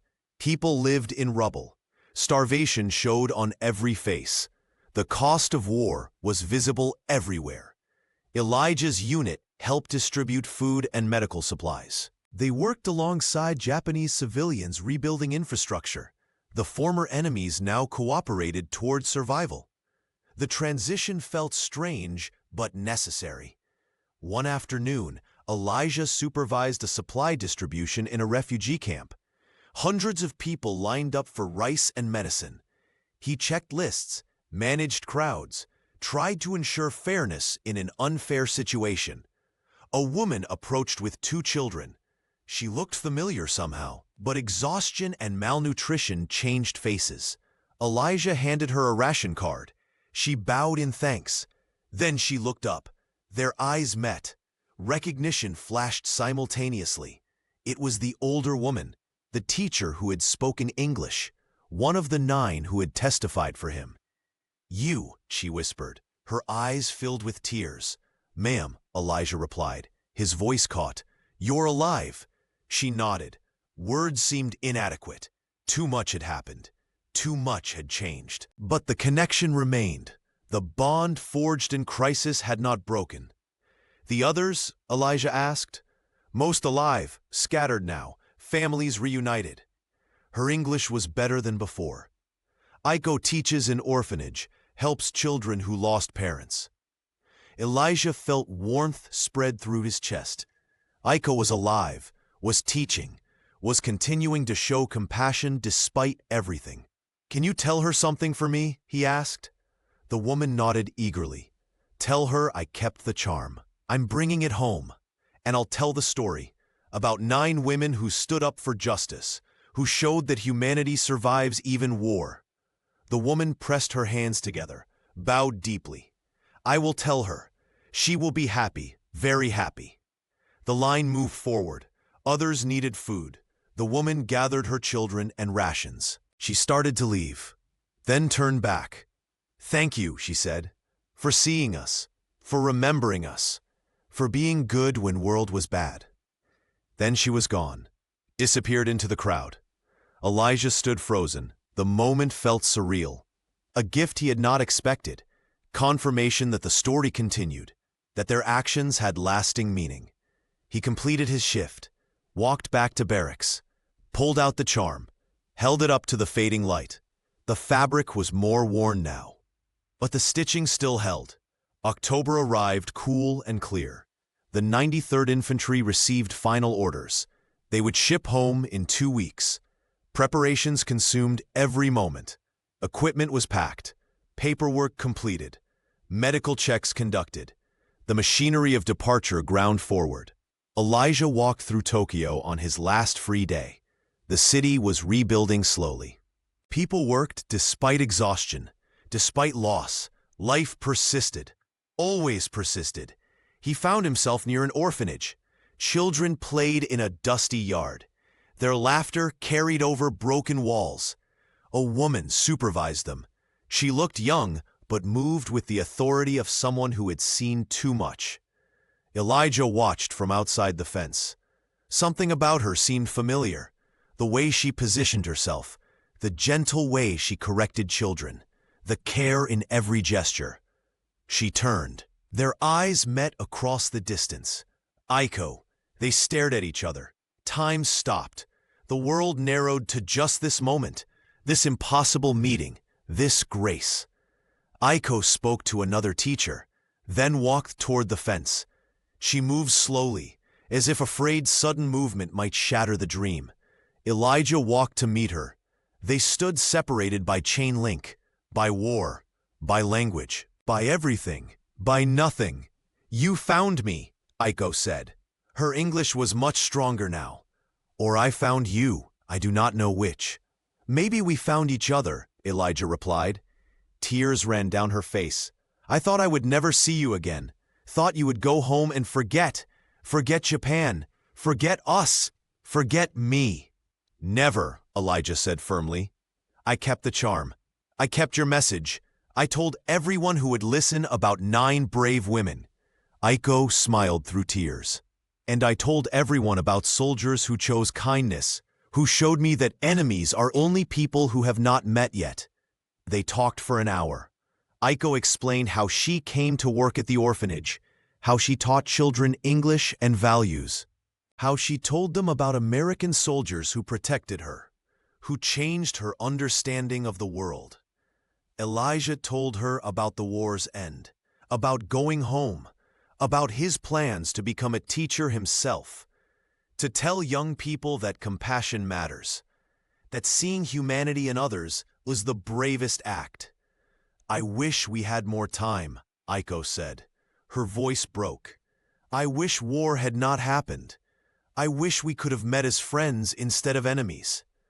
"We are friends," Elijah said, "now and always." He reached into his pocket, pulled out the charm, held it up. "This protected me through everything, just as you said it would." Aiko looked at it. Fresh tears came. "My grandmother would be proud. She believed good things have power, even small things." "It's not small," Elijah said. "It's the biggest thing I own." They stood in silence. Words felt insufficient. The moment held too much meaning to capture in language. Finally, Aiko spoke. "When you go home, will you write to me? Tell me about America? About your life there? If letters can get through, if the censors allow it." Elijah knew the barriers were enormous. International mail, cultural divides, regulations against fraternization. "Then we will try," Aiko said. "We will try to remember each other across all distances." A bell rang. Children called for Aiko. She had to return to work, to responsibility, to life continuing forward. "Goodbye, Elijah Carter," she said formally. Then softer, "Thank you for everything, for giving me hope when I had none." "Goodbye, Aiko," Elijah replied. "Thank you for teaching me what courage really means." She turned and walked back to the children, did not look back. Maybe she could not. Maybe looking back would break something inside. Elijah watched until she disappeared into the building.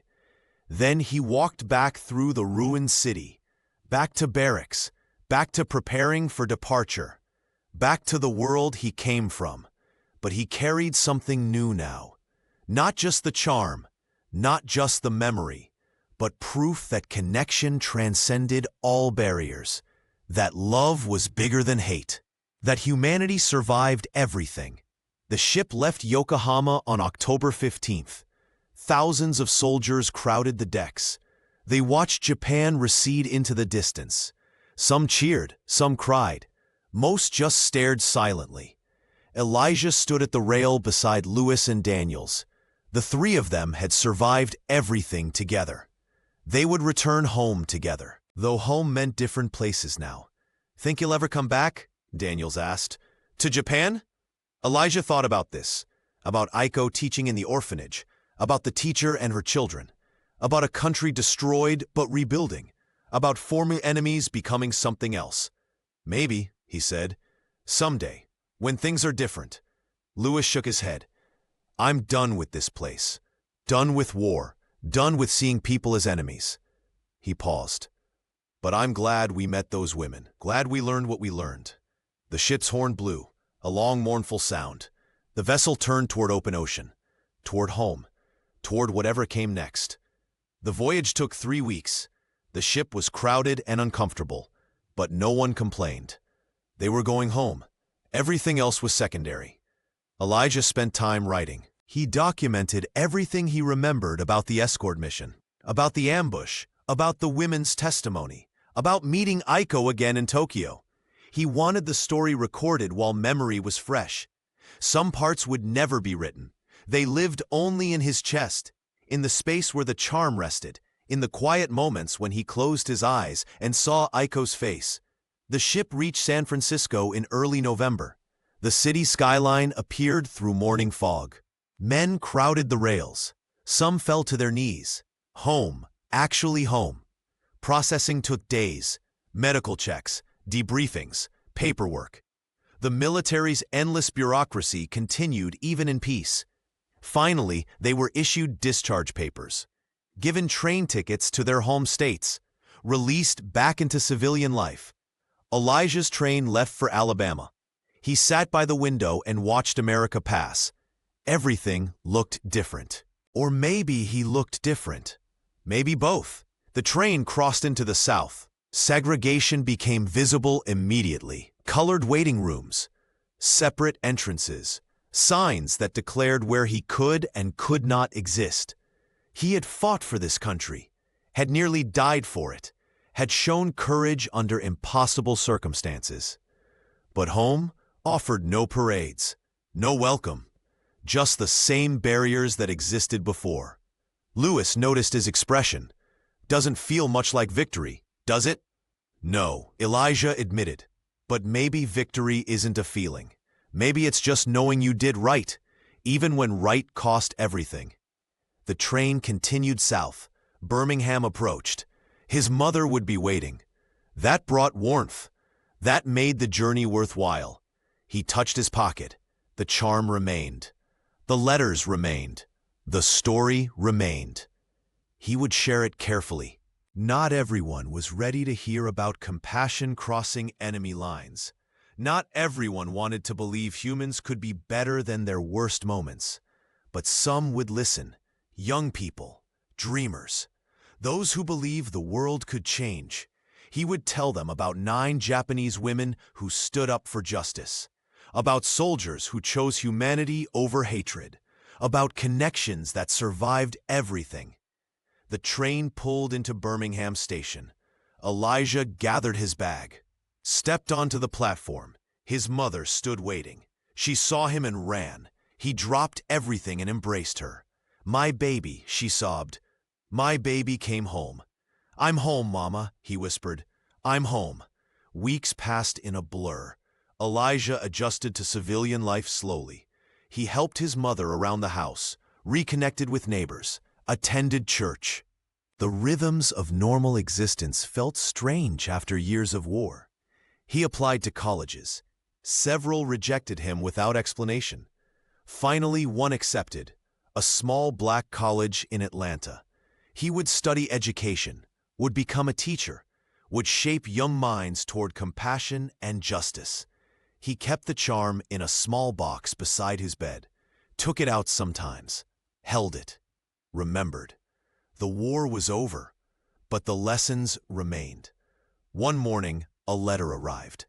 International postage, Japanese stamps. His hands trembled as he opened it. Dear Elijah, it began in careful handwriting. I hope this letter finds you well. I hope you made it home safely.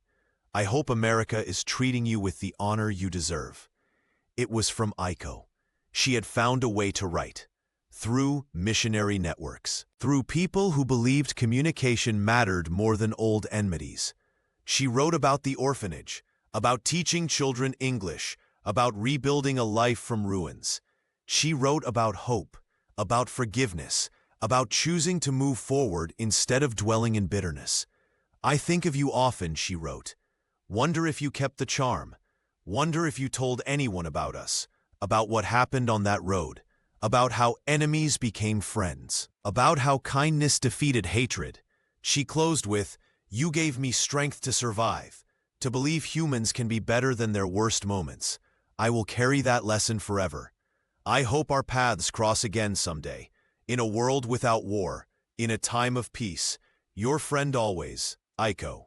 Elijah read the letter 3 times. Then he sat down and wrote back. Told her about going home, about starting college, about his dreams of teaching, about keeping her story alive. He did not know if his letter would reach her. International mail was unpredictable. Censorship might stop it. Distance might swallow it. But he wrote anyway.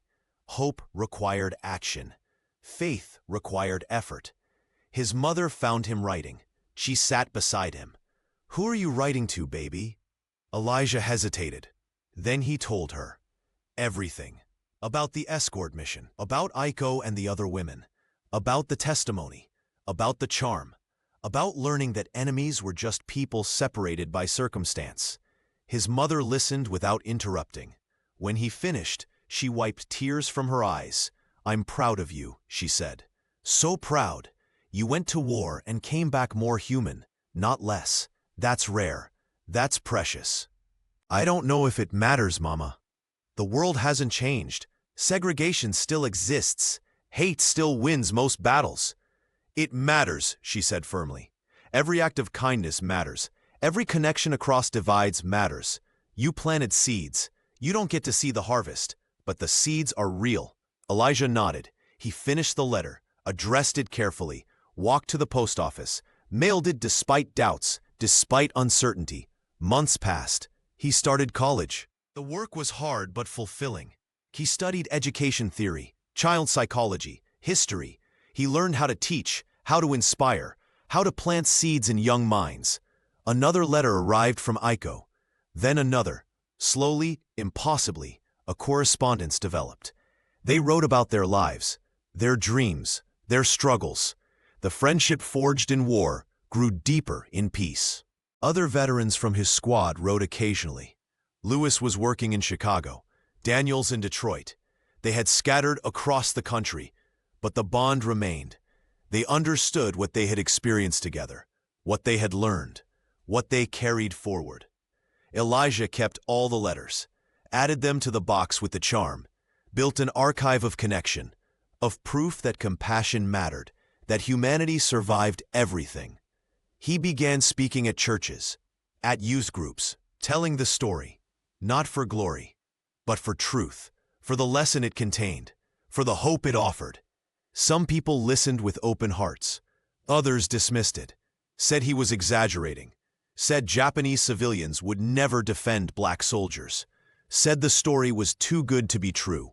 But Elijah had proof, letters, the charm, his own memory, and most importantly, the changed shape of his soul.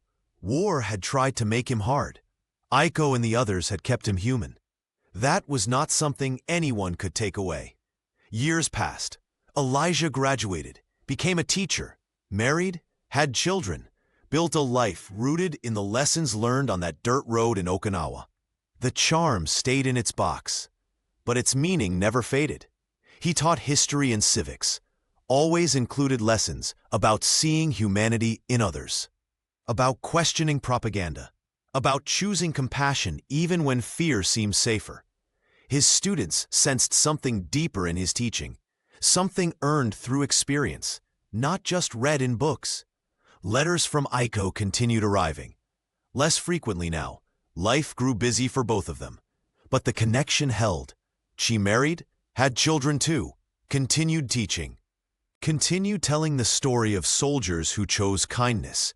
Sometimes Elijah wondered what would have happened if he had made different choices, if he had followed orders exactly, if he had maintained distance, if he had let fear guide his actions. The answer was simple. He would have survived the war, but he would have lost his soul. The women would have been processed as enemies. Nothing would have changed. No connection would have formed. No lessons would have been learned. Instead, small acts of courage had created ripples. 9 women testified. 1 colonel listened. Stories were preserved. Seeds were planted. The harvest remained invisible, but it was real. One day, decades later, Elijah's grandson asked about his service. The boy was 12, curious, beginning to understand that history was not just dates and battles. History was people making choices. Elijah pulled out the box, opened it carefully. The charm was fragile now. The letters yellowed with age, but they still carried truth. He told his grandson the story, all of it, the fear, the ambush, the testimony, the connection, the friendship that survived everything. "Did you ever see her again?" his grandson asked. "The nurse, Aiko?" "No," Elijah said honestly. "Never in person. Only through letters.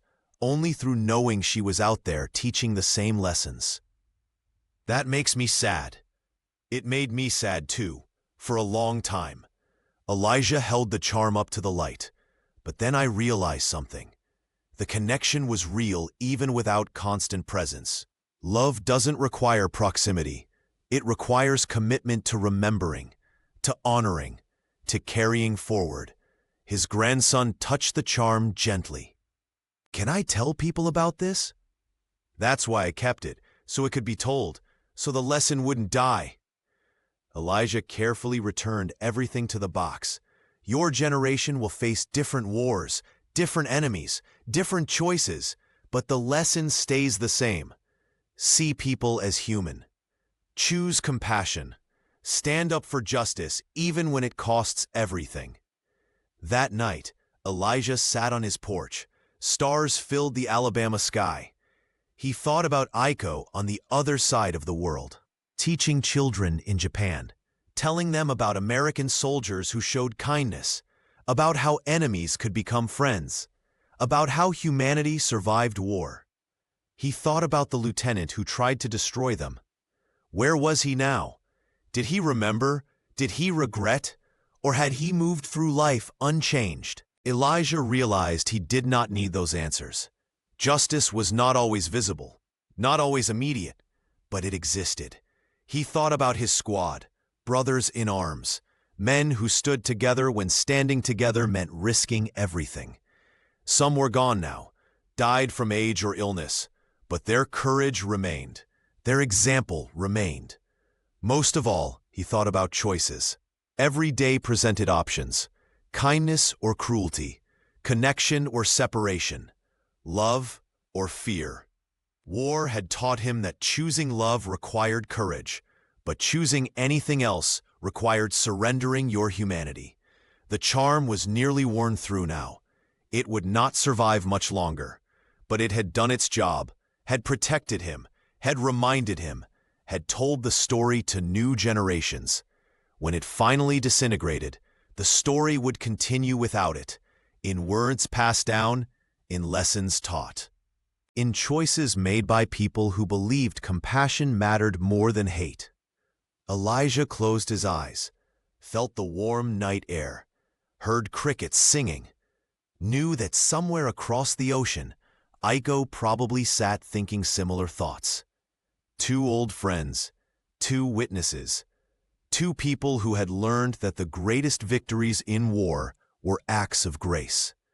The war ended decades ago, but the lessons never expired.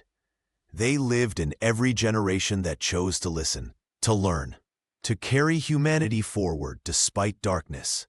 He stood slowly. His bones ached with age. He walked inside, checked on his sleeping grandchildren, kissed his wife goodnight, prepared for tomorrow. The charm rested in its box. The letters preserved their testimony. The story waited to be told again, and again, and again. Some victories were measured in territory, in enemy casualties, in strategic advantage. Those victories faded with time, their meaning diminished, their cost seemed too high. But other victories lived forever, in changed hearts, in bridges built, in the courage to see enemies as human.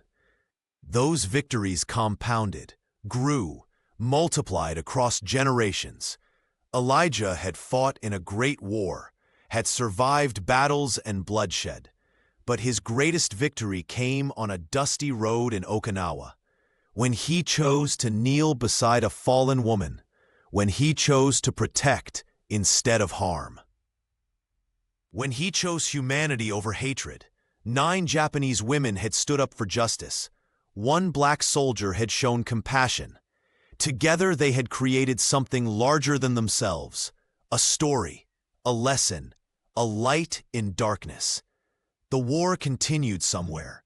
It always did. Humans fought, nations clashed, hatred found new expressions in every generation.